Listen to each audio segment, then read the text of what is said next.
Well, hello.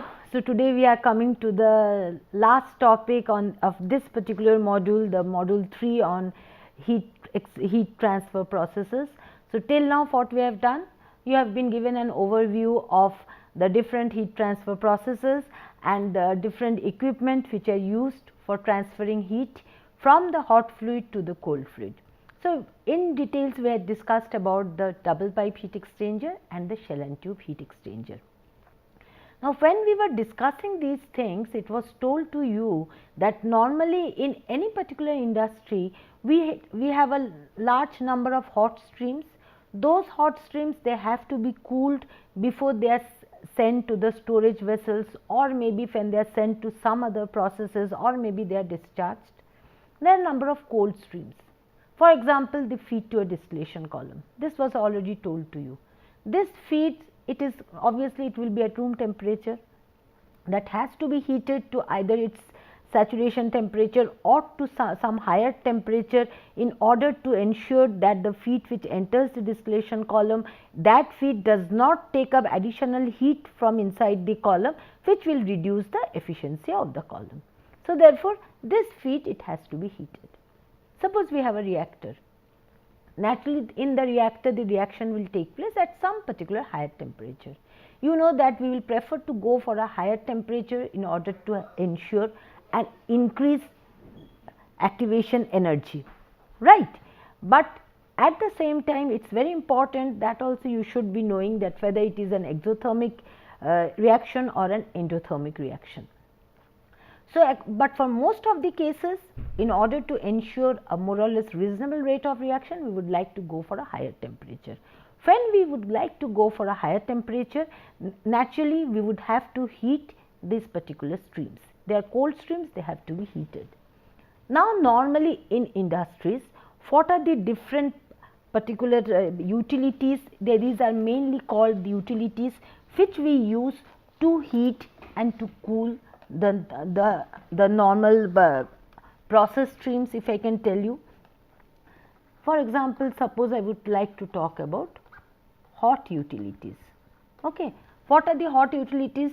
Till now you have seen that we have been using steam for heating the feed, as well as we are using steam for heating the liquid which comes out from the reboiler. Okay, the liquid which enters the reboiler. In the reboiler also we use steam. Now, steam is available at different pressures. We have got a low pressure steam, we have got a medium pressure steam, we have got a high pressure steam. All of these are required for different purposes. We can also use some hot oil when we have to go for a much higher temperature. We can have maybe we can have maybe a fuel fired or maybe electrically heated furnaces.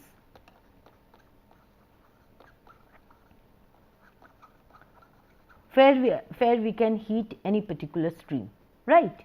Now, commonly used, you can have some specific hot utilities also for specific purposes. For most of the cases, we would like to go for steam. For very high heating, for very high temperature, we would like to prefer furnaces, and we also use hot oil for these. What are the common cold utilities? You all know that till now we have been discussing, we have been using cooling water for all our purposes. At the same time, it was also told to you that we can use ambient air as well for situations where cooling water is either not readily available, or maybe the purpose is such that we have to use ambient air. When we use ambient air, this was also told to use that we would be using fin heat exchangers, which are known as fin fan coolers or maybe air cooled exchangers. Suppose we would have to cool it to a very low temperature which is much lower than the ambient for some particular specific purposes. It can be a cryogenic application or whatever it is. Under that condition, we can use different sort of refrigerants. It can be refrigerated brine, it can be any other refrigerant, we can use different type of refrigerants. It can also be that we can cool any particular stream, and using this particular heat we can generate steam in waste heat boilers. This can also be one particular purpose where we can use it, right. So, therefore, whenever there is any particular industry, there are a large number of places where we need hot utilities and where we need cold utilities. And this has also been described to you. There are several places where we would be requiring the heating, there will be several places where we will be requiring cooling, right. Now, I will take up the very standard example of a distillation column, since it was already discussed with you. Now, if we suppose consider a distillation column, say this is, I did not draw it very well, but this is the distillation column. What happens? A feed enters here. We assume that the feed, it is at 35 degrees centigrade, which is the ambient temperature. Say the Cp of the feed, where what is Cp? This Cp, this is equals, it's known as the flow rate heat capacity, which is actually the ratio of the mass flow rate into the specific heat capacity. And this feed, it is required to enter here at say 95 degrees centigrade. So, naturally what we will be having here, we will be having a heat exchanger, and this heat exchanger, it will be heated by means of a steam. The top product, you already know, this top product, this has to be condensed. So, this gets condensed in here. So, therefore, say suppose we will be using cooling water here, and then after condensation some amount of it goes as the reflux here. The reflux is say at around 85 degrees centigrade. Now, 85 degrees centigrade is also quite high. So, therefore, what we do, the distillate that we get, we would prefer to cool it using a cooling water, and then so that the temperature comes down to say 40 degrees centigrade, then we can send it to the storage. Say suppose this particular, for this stream we take the Cp as equals to 1.85. I am giving you the Cp so that you can calculate the total heat requirement which has to be supplied in these different heat exchangers, the condensers, coolers, the preheaters, etc. This is a preheater, this is a condenser, and this is a cooler. The bottom product, again you know very well, the bottom product, it comes down from here, and then this again goes to a, this is again at a very high temperature, say it is at a temperature of say 105 degrees centigrade. So, naturally this also has to be cooled. So, therefore, suppose we use cooling water and then we discharge it say again at the same 40 degrees centigrade, so that it can be stored or it can be used for some other purposes. And definitely from here we take it to the reboiler. Again, suppose I assume that in the reboiler I will be using steam here, and from here the vapor, it is introduced at the bottom tray, right. So, therefore, in this particular exchanger we find that say this exchanger I name it as heat exchanger 1. Okay. So, in this heat exchanger the feed has to be heated from 35 degrees centigrade to 95 degrees centigrade. So, what is the amount of heat that I have to give? You can very well calculate. The Cp is given, the temperature difference is given, you can calculate. In the condenser, say suppose the heat which I will be, it will be required, say it is 2 kilowatt heat has to be given. Here also the distillate, it has to be cooled from 85 degree to 40 degree centigrade. So, therefore, in this particular case, say this I name as the exchanger E3. Here the amount of heat which will be required is say 83.25 kilowatt. At the bottom I find there is going to be a reboiler. In the reboiler, suppose say I name it as say E4. So, therefore, this here I will give a heat of or an enthalpy of 8.7 kilowatts. And in this particular exchanger, if I mention the Cp here is say around 2.91, then here in this particular exchanger, say this I name it as E5. Here the total amount of heat that I will be providing is around 203.7. So, now you see that there are steams here which are requiring cooling. What are the streams which require cooling? The cooling is required in the overhead condenser, in the cooler which cools the distillate, in the bottom product cooler, in these three places. So, in these three places when I require a cooling, so therefore, I require the cold water or maybe I require cold utility here. What is the total amount of cold utility that I require? 2 plus 83.25 plus 203.7, this gives you around 288.95 kilowatt. Where do I need the hot utility? In this particular case, the hot utility is the steam. I need it here to preheat the steam. Here the amount of heat that has to be given is 120 kilowatts, and I need it here also, which is equal to 8.7 kilowatts. So, therefore, this gives me 128.7 kilowatts, right. Now, in this particular this distillation column, if I slightly change the arrangement, the heating and cooling arrangement, you must have already guessed what is the arrangement that I am going to do. In fact, there is not much option that I have. There can be two options. One is, if suppose the distillate I take and I use it to heat the feed. I cannot do it because the distillate inlet temperature is 85 to 40. Here the feed has to be heated to 95 degrees centigrade. So, I cannot use the distillate to heat the feed. What I can do at max here, what I can do, I can just use the bottom product, and I can use the bottom product to heat it here. If you find that here the total amount of enthalpy which has to be removed is 203.7. Here you find the total amount of enthalpy that has to be provided is 120 kilowatts.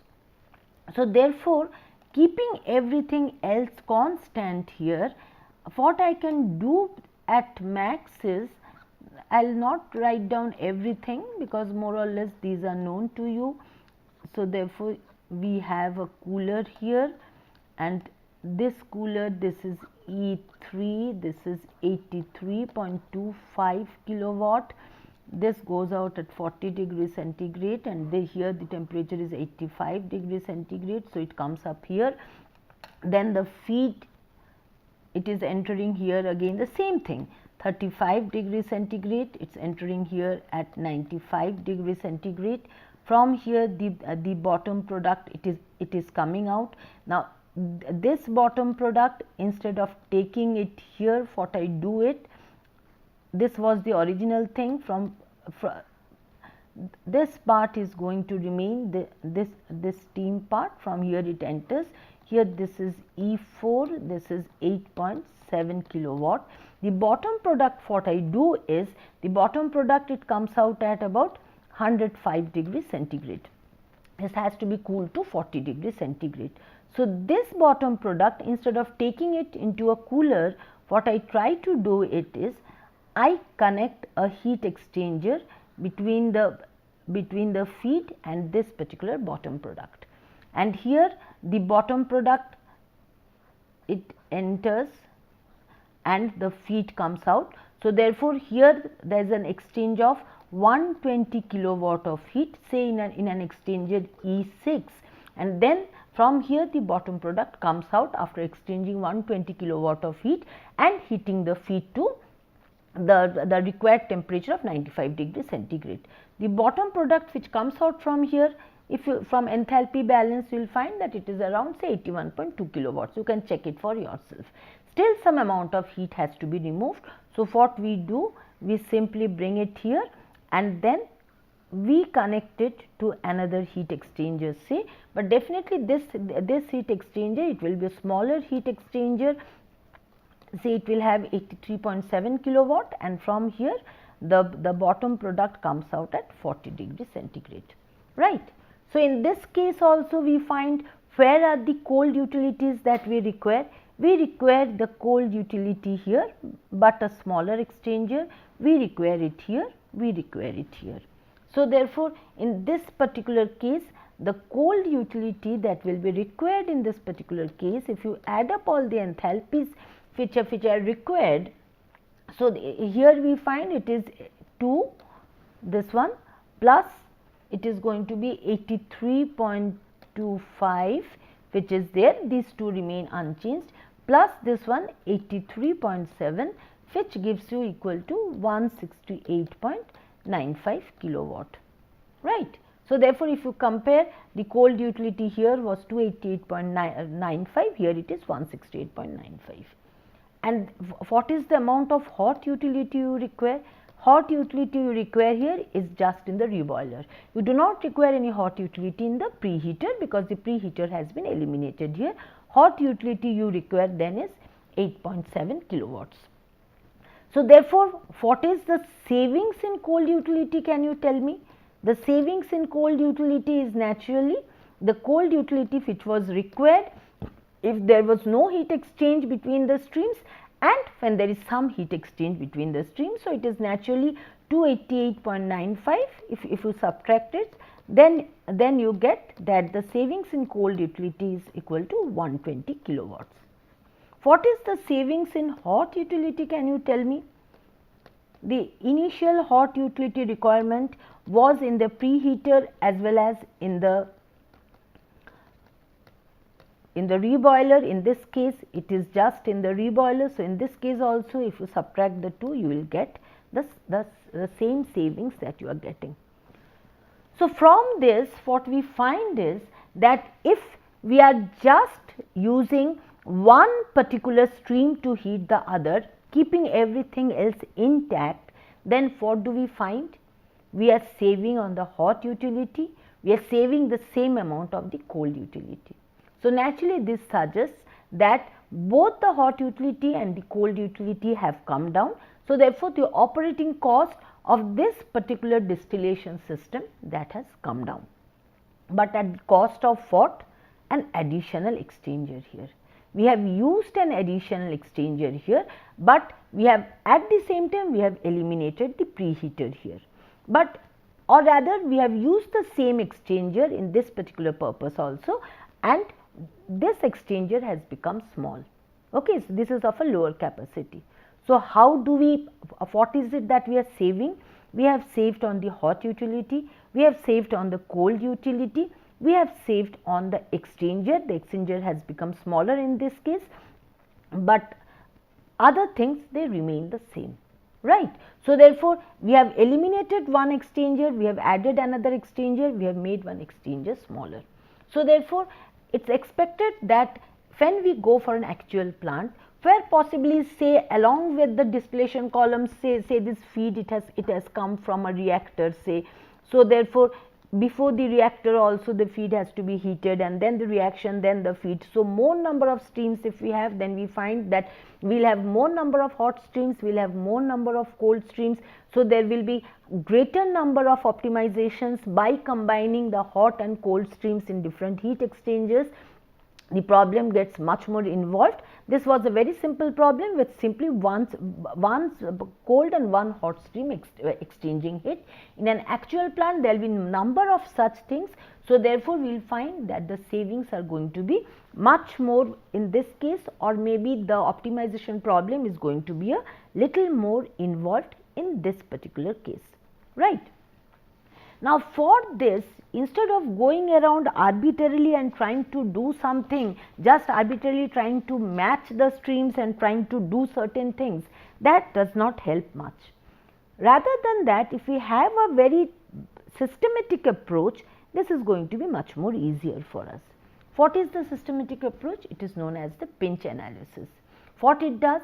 It analyzes all the possible heat exchanges that take place in a system between the different hot and cold streams, and then it matches the thermal, or rather it brings about the thermal pairing of the process streams such that it minimizes the total annualized cost.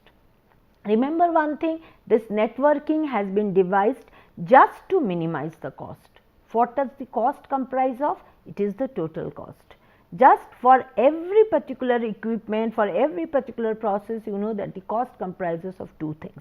One is the operating cost, the other is the fixed cost annualized over the expected period of operation, right. So, the whole thing is done in terms of the annual cost or cost per year, which is a total of, this should be actually the annual operating cost plus the annualized fixed cost. So, therefore, what we intend to do here, we intend to do different types of pairing, and then to find out that in this pairing what we do, we definitely save on the cold and hot utilities. Whatever amount we save on the cold utilities, we save the same amount on the hot utilities. But in the process, in order to bring about heat exchange between the hot streams and the cold streams, we need to install additional heat exchangers. So, therefore, that increases the capital cost. So, therefore, there has to be an optimization between what is the amount that we are saving in operating cost, what is the amount we are adding in the annualized total cost, and accordingly this optimization has to come about. Based on the optimization, we expect to come up with a combination of the different heat exchangers in order to exchange heat between the hot and the cold streams, and to provide the additional cold and hot utilities for those amount of heats that could not be recovered by exchanging heat between the hot stream and the cold stream. So, therefore, finally, with this we expect to come up with a configuration where we would be using the minimum number of heat exchangers, the minimum total area of heat exchanger. It can be that the total number of heat exchangers has come up, but we are now working with very big heat exchangers, and so therefore that also does not help. So, therefore, the optimization has to consider the number of heat exchange units, the total area, or rather the area of total heat exchange it should be, and also the utility requirements. How to go about with this? Remember one thing, this is based on two very important laws of heat integration. These laws are nothing, they are just based on the first and second law of thermodynamics. What does this say? This says that the difference between the, we cannot somehow or other bring about heat from outside. The heat exchange between the streams has to be the heat available in the hot stream, and that will be given to the cold streams based on how much heat they require. So, what is the total amount of heat that can be recovered in the process by exchanging heat between the hot and the cold streams? The difference between the heat available in the hot streams and the heat required for the cold streams. This will be the net amount of heat that must be removed or that must be supplied. This is one thing. So, before doing anything, you can find out what is the amount of enthalpy which is available in the hot streams. You can very well find it out. What is the heat required for the cold streams? Subtract the two. That will be the amount of heat that either has to be supplied from outside or that has to be removed from this particular combination. This is one, this is based on conservation of energy, you know it very well. What is the other thing? The other thing is, whenever there has to be some particular heat exchange between two streams, therefore, there must be some particular temperature difference between the hot stream and the cold stream for the heat transfer to take place. Now, remember one thing, depending on the temperature difference, the heat exchanger area has to be designed. So, for a practical heat exchanger to be designed, therefore, there has to be a minimum temperature difference that has to be honored between the heat exchanging streams, such that we can come up with a practical size of the exchanger.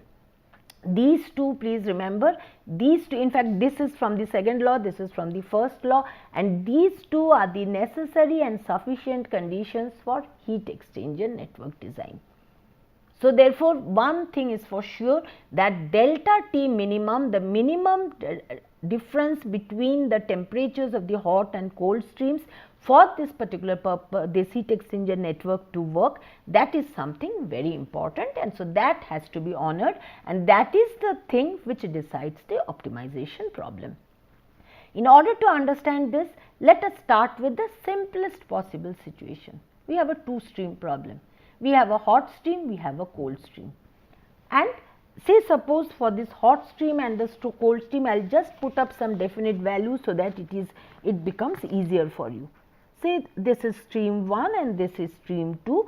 I designate stream 1 as the cold stream, this is the hot stream. For all of these, I designate the inlet temperature as the supply temperature and the outlet temperature as the target temperature.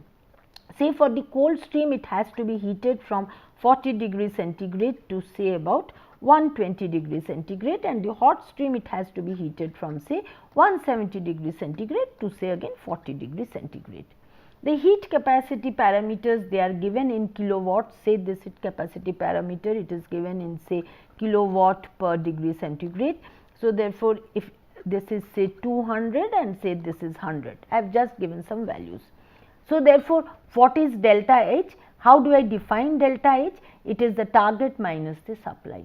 So, therefore, it is quite natural that when we are regarding the cold stream, this is positive, when we are considering the hot stream, this gets negative. So, therefore, in this particular case, this will be 16,000, this is positive, and this particular case, it is going to be 13,000, which is going to be negative. Now, in order to understand that how or rather what can we devise for the heat exchanges, what we can do in this particular case? In this particular case, we adopt generally a graphical procedure. We draw the temperature versus the enthalpy curve. In this case, we have marked all the temperatures, the supply temperature and the target temperature of the hot fluid, supply and the target temperature for the cold fluid. In fact, in this particular case, the target temperature of the hot fluid and the supply temperature of the cold fluid are the same. This was just a generalized case that I had drawn. So, therefore, in this particular case, if we take up say this is the hot fluid has to start from here. In this case, both of them are equal. So, therefore, the hot fluid, it has to start from here, it has to come up here. Now, note one thing, your MCP remains constant. So, therefore, naturally what happens? This is a straight line which is going to happen. In the same way, the cold fluid, it is going to start from here and it is going to go from here. So, therefore, it is going to be something of this sort, right. Now, I suppose I specify that my delta T minimum equals to 10 degrees centigrade. So, therefore, here if you observe, what do you find? You find that you have got one particular straight line which is for the hot stream.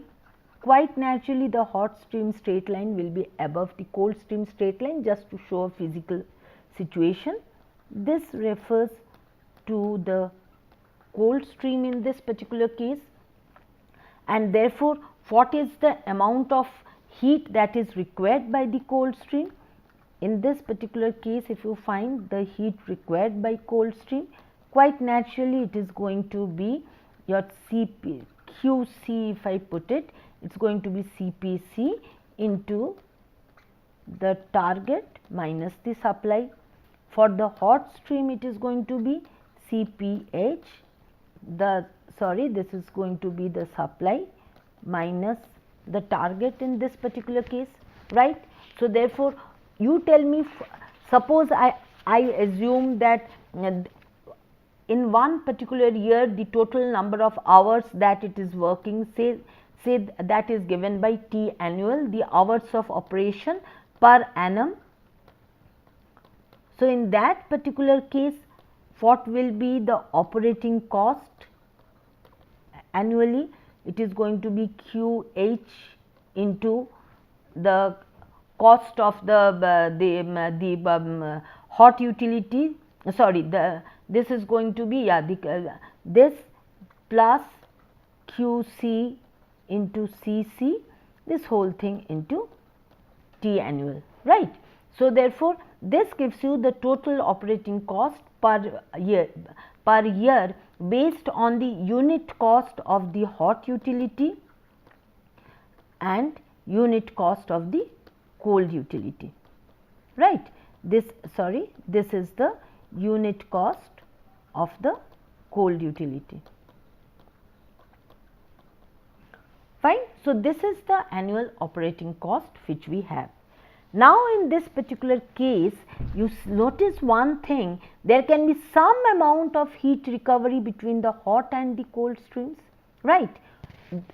in order to find out the amount of heat recovery, what we can do is we can slide these streams in the horizontal direction such that at some particular sliding the minimum temperature difference of delta P min equals to say 10 or 20, whatever I specify, that is respected. Now, why can I do this? Note one thing, the inlet and the outlet temperatures are specified. The slope of this curve is specified by the constant Cp, right, but the difference is specified, but the inlet positions they are not specified, and these relative enthalpies, they are independent for the cold and the hot streams. They do not, they are not dependent on one another. So, what we can do, conventionally the hot stream is kept as it is, the cold stream it is gradually slided in this particular way, and we find that as we keep on sliding it, we slide it till we get the minimum temperature that is required. It is quite naturally that if we slide it this way, the amount of heat that can be recovered, which is given by, say in this particular case, the amount of heat that can be recovered, if it slides, we find that amount of heat recovered increases, right.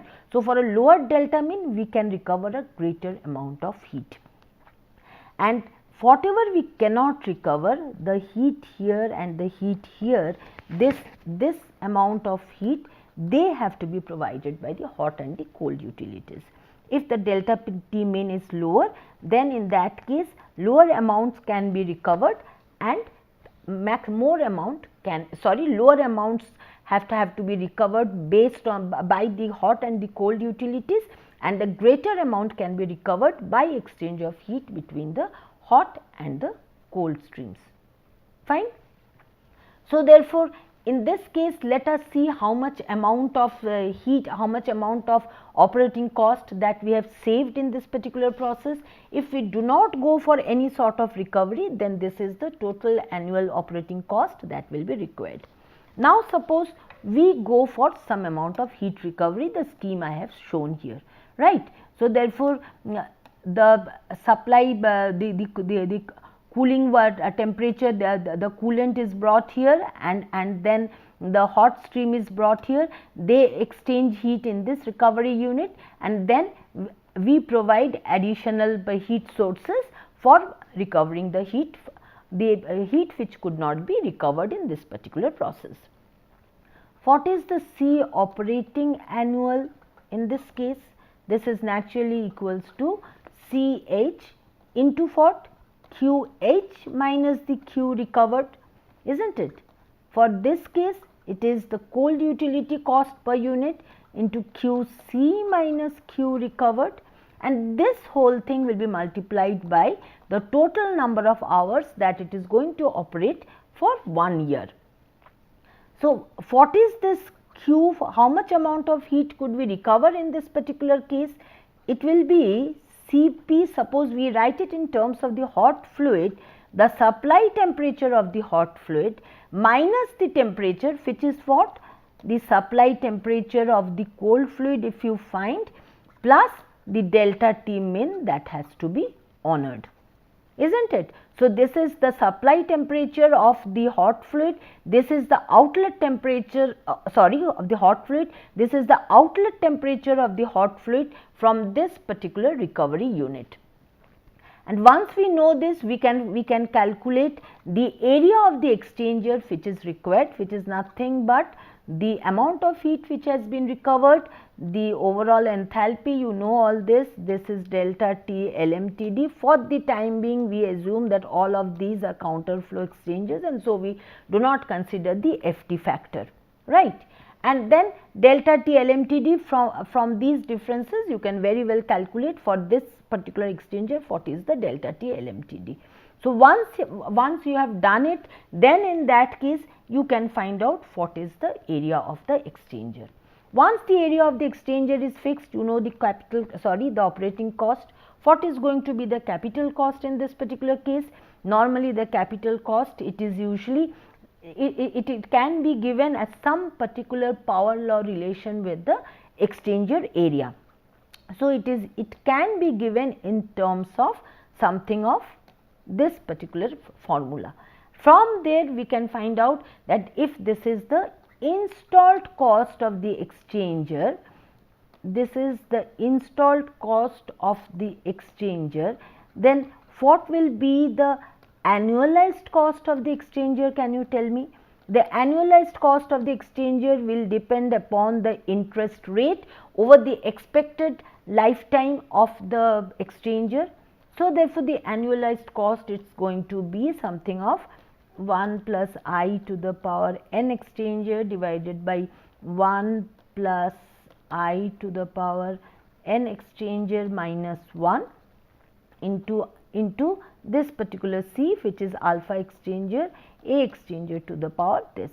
So, this gives you the annualized cost, this gives you the operating cost. You can very well understand that this operating cost is definitely less than this particular operating cost. So, therefore, once we have found this out, then what we can do? We can simply we can plot the annualized investment cost, which the plot I have already done. You will find that the annualized investment cost or the annualized capital cost, it has a curve something of this sort. The utility cost, it will be like this, and if you add this and this for any particular delta min, you are going to get, you can generate this particular cost, which is nothing but the total annualized cost. From the total annualized cost, what do you observe from here? You find that when you increase the delta T min, naturally the operating cost or the utility cost increases, but the capital cost decreases. If you decrease delta T min, then naturally the utility cost is less, but in that case the equipment cost goes up. So, from this, for this particular case, if you find that more or less the delta T minimum, the optimum delta T minimum is somewhere here. So, therefore, in this particular way we can find out the optimum and we can proceed accordingly. This was the simplest case that I had discussed for a two-stream problem. In the next class, what we do? We go for a multi-stream problem. The procedure is the same, only the number of columns in this particular stream specification table has increased. So, therefore, you will be having 1, 2, 3, 4 large number of streams, and then some will be hot, some will be cold, we specify it. Same way we are going to proceed. It is important for us to remember that naturally from this particular convention, whenever we say, whenever for any stream we have a negative delta H, it means surplus heat, or in other words, hot streams are associated with a negative delta H and the cold streams are associated with a positive delta H. Okay. So, in this particular way we will be proceeding, we will be drawing the TH curves. For these cases, we will be discussing how we will be drawing the temperature enthalpy curves, and we will be proceeding with the actual situations in industries which refer to multi-stream problems. The only thing which I will be ending this class with is just to show you the typical delta min for the different processes. You will find that mostly we do not go for delta T min less than 10 degree centigrade, especially for tubular heat exchangers. If we use plate type heat exchangers, then we can go for a delta T min of around 5 degree centigrade. If it is a fin heat exchanger, we can go for lower delta T mins, but normally for tubular exchangers, the 10 degree centigrade is the standard. We usually work with 10 or 20 degree centigrade, and this gives you certain delta min for different matching of the process and utility streams. So, with this I would be ending today's class. We have discussed the heat exchanger network. We have tried to understand it with the simplest possible case, the two-stream case. In the next class, we will be taking up a multi-stream problem and proceeding accordingly. Thank you so much.